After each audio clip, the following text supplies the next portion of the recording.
हम लोग क्या है पिछली कक्षा में कौन सा देखे थे हम लोग, छिन्न शीश यानी कौन सा, शंभुक के द्वारा लिखा गया छिन्न शीश के बारे में आप लोग देख चुके हैं। आगे जो है यहाँ पर आत्मकथ्य, ठीक है। आत्मकथ्य का अर्थ होता है कि आत्मकथा कहना। आत्मकथा कहने ने अपने जीवन में जो बीती हुई बातें हैं उसका ही क्या है फिर से यहाँ पर वर्णन करना। सो आत्मकथ्य कहकर कहा जाता है। तो इस आत्मकथ्य में किसके बारे में कहा जा रहा है ने, शंभुक फिर से अपनी आत्मकथा को यहाँ पर दोहराने की कोशिश करता है। लेकिन दूसरी ओर देखा जाए तो शंभुक के माध्यम से वह पूरे समाज को लेकर ही क्या है वह उद्देश्य देना या अपने विचारों को व्यक्त करने की कोशिश किसने ने, शंभुक ने की है। तो वह कहता है कि भला ही मेरा क्या है वध हो चुका हो, लेकिन शूद्र जाति का इसी तरह से अपमान आज भी होते हुए जा रहा है। लेकिन आज भी उसकी क्या है ये घटनाएं स्मरण में है, समाज में है, और सभी लोग इस घटना को क्या है स्मरण करते हैं कहकर कौन, शंभुक कहने की कोशिश करता है। तो इसलिए कहने लगा कि मैं था मिट्टी का एक जिंदा घड़ा जिसे लोहे की चोट से तोड़ा गया। तो मैं था मिट्टी का एक जिंदा घड़ा, मिट्टी का जिंदा घड़ा ने मैं जान रहकर भी क्या है मेरे शरीर में प्राण न रहे जैसा मेरी हालत हो चुकी थी। जैसे मिट्टी का जो एक क्या है पॉट होता है या घड़ा होता है।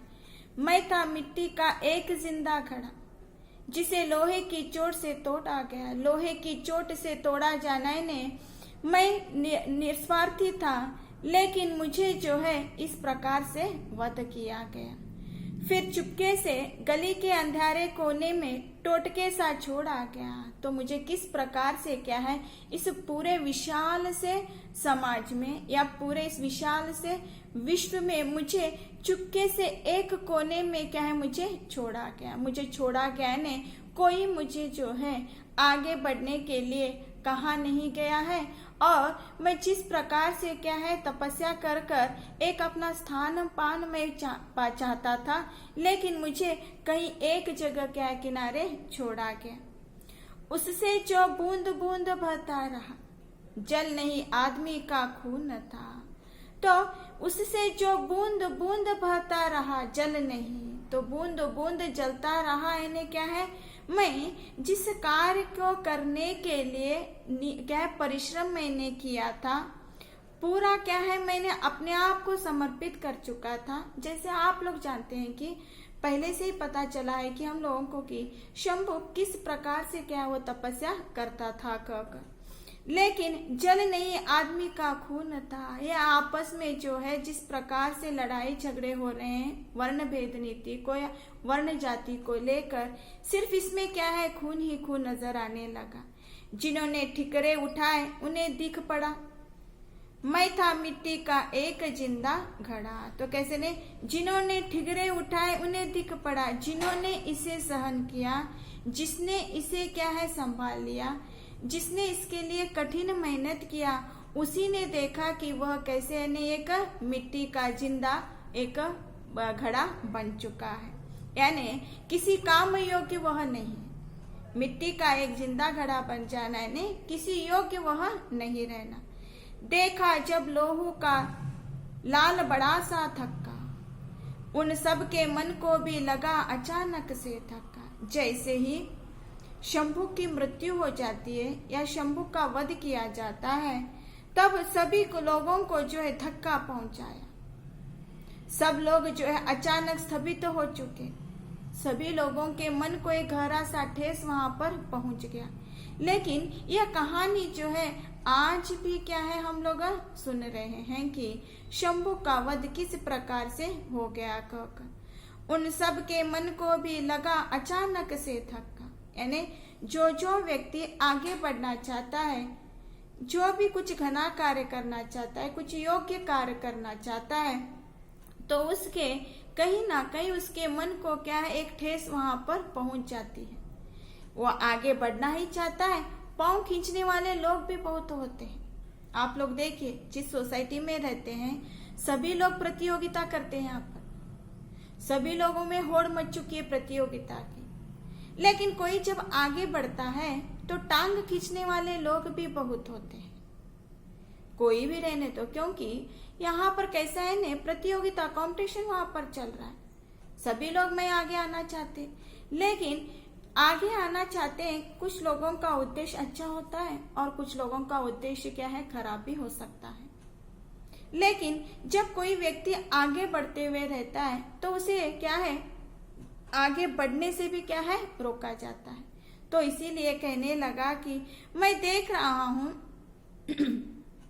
जिसने मुझे देखा, अचानक से उनके हृदय को क्या है, चोट भी पहुंची होगी, पर ऐसा नहीं कि वे हो जाते अनायास आहत के साथ। घातक के स्वार्थ में उनके थे बंधे हाथ। सो कैसे जनता है, कैसी क्या है प्रजा है, कैसे लोग इस संसार में है ने, सभी लोगों जो है स्वार्थ के बने हुए। स्वार्थ उनका उद्देश्य बन चुका है। उनके थे बंधे हाथ जो थे, जो लोग निस्वार्थी थे, तो उन लोगों के हाथ क्या है, बांधे हुए थे, क्योंकि वे आगे बढ़ने के लिए उनके लिए क्या है, नहीं था। कैसे उठाते वे आतताई हाथों पर अष्ट शस्त्र, कैसे कर पाते वे उसकी करनी विवस्त्र। तो लोग जो हैं कैसे आतताई हाथों पर, आतताई ने जो निर्दोष है, जिसके हाथ से कुछ नहीं है, जब कुछ करता है, जब उसका दोष ही नहीं है, लेकिन कैसे उस निहत्थे व्यक्ति पर लोग क्या है, हथियार उठाते हैं, अस्त्रों को उठाते हैं।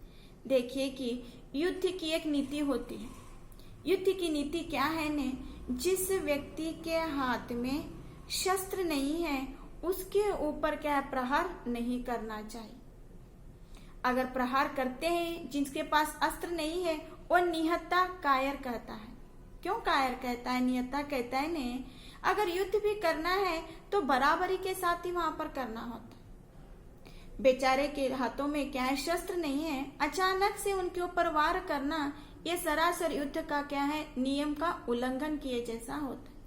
तो युद्ध का नियम है कि जिस व्यक्ति के हाथ में अस्त्र होते हैं उसी पर क्या है, युद्ध करना होता है।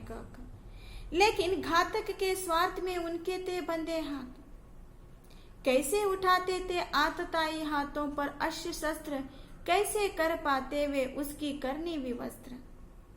भीतर न कहीं उन्हें भी लगता रहा मेरा अपमान सही। एक और सोचने लगा, कौन ने, शंभु कहने लगा कि उन्हें भी लगता होगा, किन्हें, राम को भी लगता होगा, कहीं ना कहीं उनके हृदय में भी क्या है, कुछ दुख होने लगता है।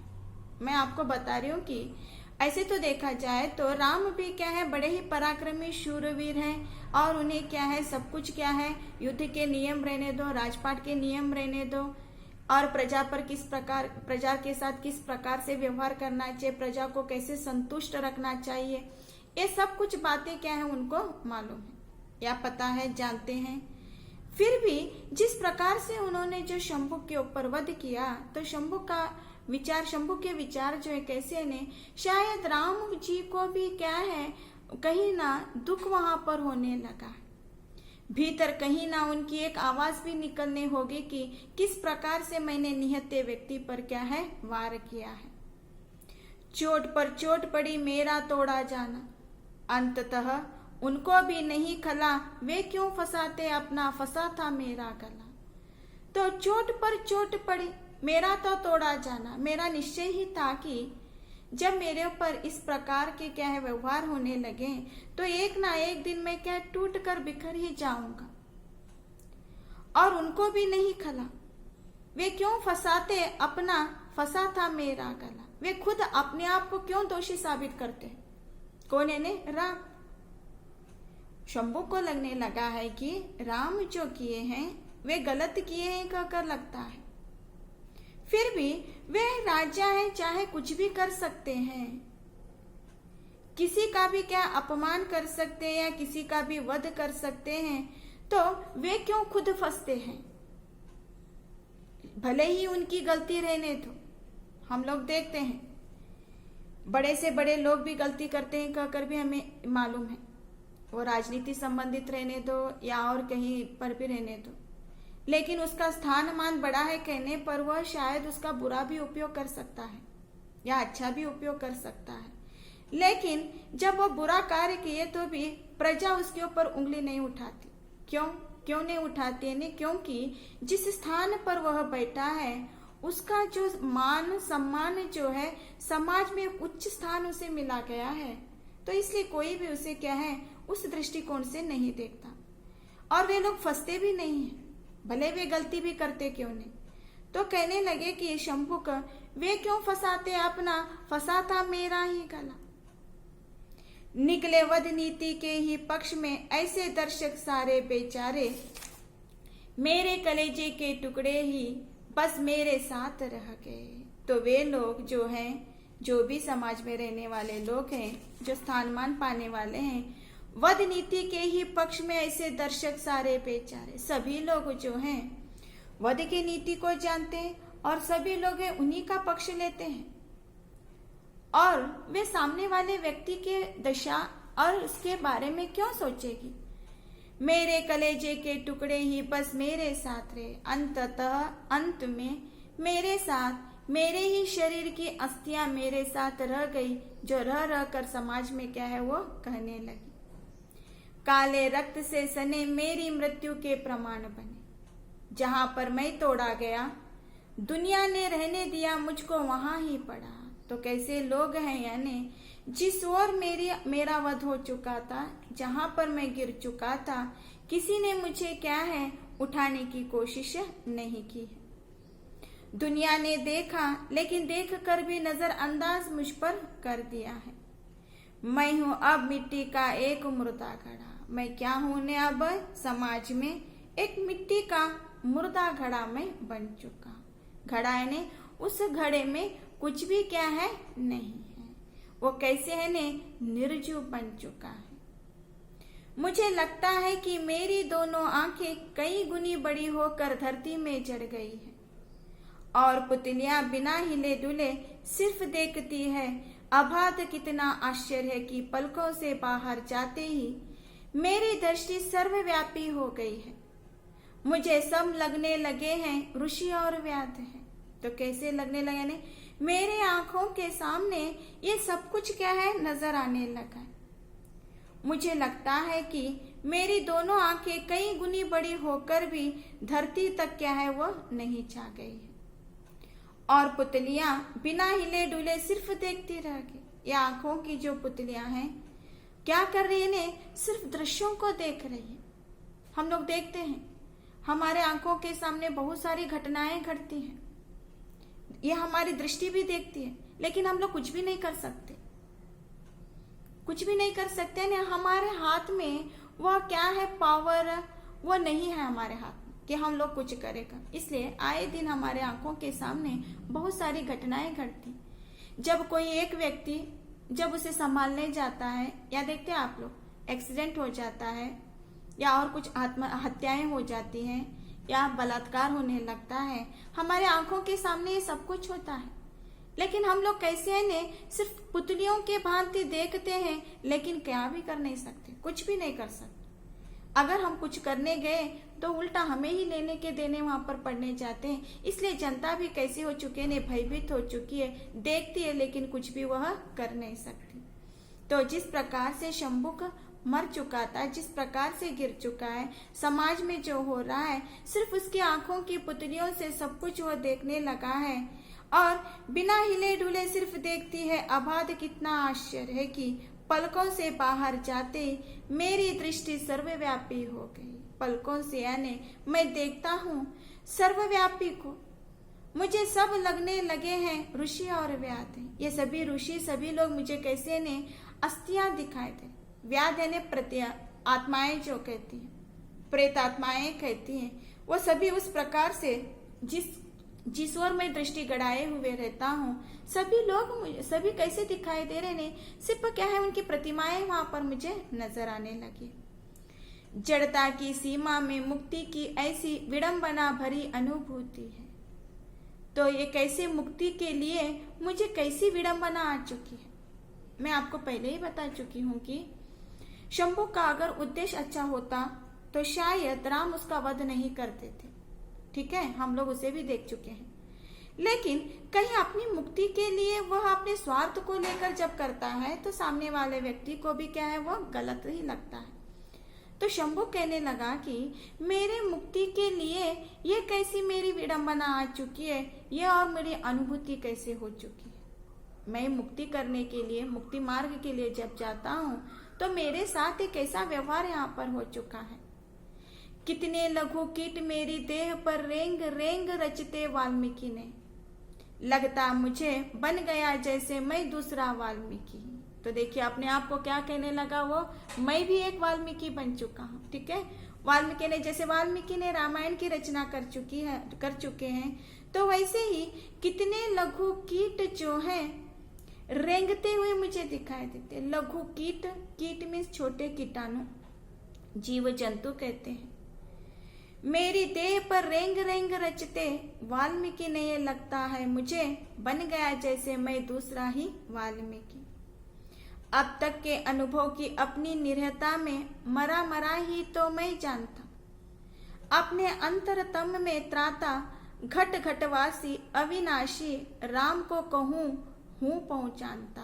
तो कहने लगा कि ये जिस प्रकार से मुझे अनुभव हो चुका है, अपनी निरता में मरा मरा मैं रह रहा हूं, अपने अंतरतम में त्राता है, त्राता यानी पीड़ा, अंतरतम यानी हृदय में जो पीड़ा है वह घट घट में वासी है। अविनाशी कौन है, यह राम है, को मैं कहाँ पहुंच जानता, तो मैं कहाँ ये राम को पहचानता। क्योंकि राम जो है घट घट वासी है, अविनाशी है। अविनाशी यानी जिसका अंत ही क्या है, नहीं है। अविनाशी का अर्थ जिसका अंत या विनाशी नहीं है। वैसे राम को मैं कैसे नहीं पहचान सका। मेरे सब और एक जंगल उग आया है, मेरा रोवा रोवा जैसे देने लगा है शाखे। जहाँ जो कभी नहीं उपजा वही वह आज उग रहा है, धरती पर धीरे से उतरा। तो मेरे सब और एक जंगल उगाया, एक जंगल उगाने जहां पर उसकी मृत्यु हो चुकी है उसके चारों ओर जो है जंगल है। जंगल का अर्थ यह नहीं कि पूरा इतना क्या ये समाज है, इतने सारे लोग वहां पर है। मेरा रोआ और जैसे देने लगा, मेरा रोआ मेरा जो दुख है, जो मेरा कष्ट है, वह सभी को क्या है वहां पर मालूम हो चुका है। जहाँ जो कभी नहीं उपजा वही वह आज उग रहा है। जहाँ जो उपजा नहीं है, जिस समाज में जो जिसने अब तक नहीं बोया है, वैसा मैंने बीज को क्या है बोया है, जिससे कैसे कहने लगा है। देखिए अगर धरती पर किसी बीज को बोया जाता है तो बीज का जो फसल आने लगती है, जो उपजाऊ बन जाती है, तब कभी वह धरती हरी भरी हो जाती है। तो वैसे ही मेरे इर्द गिर्द जो है जंगल छा चुका है और मेरा रोआ रोआ क्या है दुखित हो रहा है। मेरा दुख जो है व्यतीत होने लगा है और जहाँ जो कभी नहीं उपजा वहां मैंने इस बीज को बोया। कैसा जंगल है देखिए, रेगिस्तान कहते हैं आप लोग। जहां पर जिस भी फसल को जब बोते हैं तब वो फसल उगती नहीं है तो वह धरती कैसी बन जाती है ने, उपजाऊ नहीं कहलाती। तो मैंने इस धरती पर पहले अपने बीज को क्या है मैंने बो चुका है। नील पक्षी आकाश का तारों जैसा प्रदीप दाने चुग रहा है। तो कैसे ने, नील पक्षी आकाश का तारों जैसा प्रदीप है। आकाश जो नीला है जिसमें तारे अनगिनत क्या है प्रदीप देने प्रकाशमान वहां पर देने लगे हैं। शूद्र हूं मैं मानव समाज में, मेरा अस्तित्व बहुत अल्प है, फिर भी जाने क्यों मेरे मन में युग युग से परिभाषित व्यक्ति के चरित्र को, मानव भविष्य को नए संदर्भ में जानने समझने का उपजा संकल्प है। तो कहने लगा कि अपने आप को इतना सब उदाहरण देने के बाद शूद्र हूं मैं, अपने आप को कहने लगा कि मैं जो हूं शूद्र हूं, लेकिन मानव समाज का मैं भी एक अंग हूं। लेकिन मुझे यह भी पता है कि शूद्र का कोई अस्तित्व नहीं होता। मेरा अस्तित्व कैसे अल्प है, अल्प मीन्स कम है इस समाज में। जाने क्यों मेरे मन में ऐसी क्या है धारणा जाग चुकी। ठीक है, कैसी धारणा? स्वर्ग को पाने की या स्वर्ग में स्थान पाने की मेरे हृदय में ऐसी धारणा क्यों तो आ गई। ठीक है, देखिए हर किसी के मन में मैं एक योग्य व्यक्ति बनना चाहिए कहकर हर एक किसी के मन में इच्छाएं उत्पन्न होती है। इच्छाओं को उत्पन्न होना न होना ऐसी नहीं है, इच्छाएं उत्पन्न होती हैं और उत्पन्न होने के बावजूद वह उस कार्य को भी करने के लिए आगे बढ़ जाता है। लेकिन यहाँ पर कवि कहने लगे कि बताने लगे हैं कि शंभु के माध्यम से शंभु तो कैसा है शूद्र है, लेकिन क्यों मेरे हृदय में यह भावना जाग चुकी। युग युग से परिभाषित व्यक्ति के चरित्र को मानव भविष्य को नए संदर्भ में मैं भी चाहा, मैं भी समाज का एक अंग हूं, मैं भी अपना एक चरित्र बनाना चाहता हूं। तो देखिए आप लोग जितने भी घने घने लोग हैं, हर एक के व्यक्तित्व को हम लोग जान चुके हैं, हर एक के चरित्र को भी हम लोग समझ चुके हैं। ठीक है, तो तभी कभी हम लोग क्या करते हैं, उनका उदाहरण के तौर पर पाठ पढ़ाते समय हम लोग लेते हैं। तो हर एक मनुष्य चाहता है कि मैं भी क्या है एक व्यक्ति अच्छा बन जाऊं, मेरा भी कोई चरित्र बन जाए, जिससे समाज के लिए मैं भी क्या बन जाऊं, एक मॉडल बन जाऊं, समाज के लिए मैं एक अच्छा व्यक्ति बनकर दिखाऊं कहकर। तो वही बात यहाँ पर शंभु कहने लगा कि मैं भी समाज का एक अंग हूँ, मेरा अस्तित्व तो कम ही है, अल्प ही है, लेकिन मैं भी चाहता था कि मेरे व्यक्तित्व से मैं मेरे चरित्र का निर्माण करूं, क्योंकि मेरा भी कोई भविष्य, मैं भी कुछ भविष्य के लिए देना चाहता हूँ। नए संदर्भों में, नए संदर्भ मौके हैं, सभी को आगे बढ़ने के लिए मौका दिया गया है। जानने समझने का उपजा संकल्प है। मैं भी देखा कि मैं भी अपने आप को जानूं, अपने आप को मैं भी समझूं, जान समझकर मैं भी समाज में अपने आप को दिखाने की कोशिश करूं कि मैं कैसा व्यक्ति हूं कहकर ऐसा मैंने क्या है संकल्प ले चुका था। वैसा संकल्प मेरे हृदय में उपज चुका था। वर्षों तक कितना सोचा, कितना समझाया अपने को, फिर भी कब भूल सका उल्टी आंखों देखे समता के सपने को। तो कहने लगा मैं बहुत समझा रहा था अपने आप को, वर्षों से मेरे हृदय में ऐसे विचार आने लगे थे, फिर समझा भी ले रहा था, लेकिन अनजाने में मेरे हाथ से कैसी यह भूल हो गई। उल्टी आंखों देखा समता के सपने, मैंने देखा कि सभी लोग हम लोग समान हैं। इस समाज में जो भी व्यक्ति है, जो भी सभी वर्ण के लोग हैं, सभी जाति के जो लोग हैं, उन सभी में मैंने यह देखा कि हम लोग सभी समान हैं। समान है कहने पर ही मैंने भी क्या है देखा कि सभी समान है, तो क्यों न मैं आगे बढ़ जाऊं। और वैसा भूल मैंने शायद चूक कर किया है। हाय उगी सब और कैसे तोड़ दूं शाखाएं, हुई मुझ में लीन कैसे फोड़ दूं आंखें। तो कहने लगा कि क्या मेरे हृदय में भी क्या है आशाएं अभी, मैं इन शाखाओं को कैसे तोड़ूं। आज मैं नहीं हूं, ठीक है, मैं नहीं हूं, मेरे भांति और कोई शंभु हो सकता, तो ये मेरी शाखाएं हो चुकी। ये शाखाएं ऐसे ही क्या हो गई, बढ़ते हुए जाने लगी, लेकिन मैं कैसे इन आंखों से उन्हें तोड़ दूं, देख कर उन्हें आगे बढ़ने से मैं कैसे रोक दूं। तो शंभुक जो है उल्टे इनडायरेक्टली जो है किसे वहां पर राम को क्या है वहां पर कहने लगा है कि जो भी कार्य वो कर रहा है वो कैसे ने गलत है। तो दोष वो किसे देने लगा है ने शंभुक राम को ही दोष देने लग चुके, क्योंकि शंभु को लगने लगता है कि मैंने जो क्या है गलत कार्य नहीं किया जिसके लिए मेरा वध किया। मैं भी एक सपना देखा था, मैं भी आगे बढ़ने की इच्छा रखा था, लेकिन मेरा वध कर कर समाज के एक अंग का क्या है उन्होंने तोड़ दिया है। तो मैं कैसे अपने आंखों के सामने ऐसा उज्जवल भविष्य नहीं दे सकता जैसे दूसरे लोग भी देख सकते हैं। तो ये सब क्यों कहने लगा शंभु, कहने राम को उनकी गलती का पछतावा हो और उसे बार बार उत्तेजित करने की कोशिश को ने शंभु करने लगा। शंभु की मृत्यु हो चुकी है, लेकिन उसकी अंतरात्मा जो वो शांत नहीं हो चुकी। शंभु के माध्यम से ऐसे अनगिनत लोगों की भावनाएं जो शंभु के माध्यम से कवि ने व्यक्त करने की कोशिश की है। ठीक है, आप लोगों को समझ में आ गया।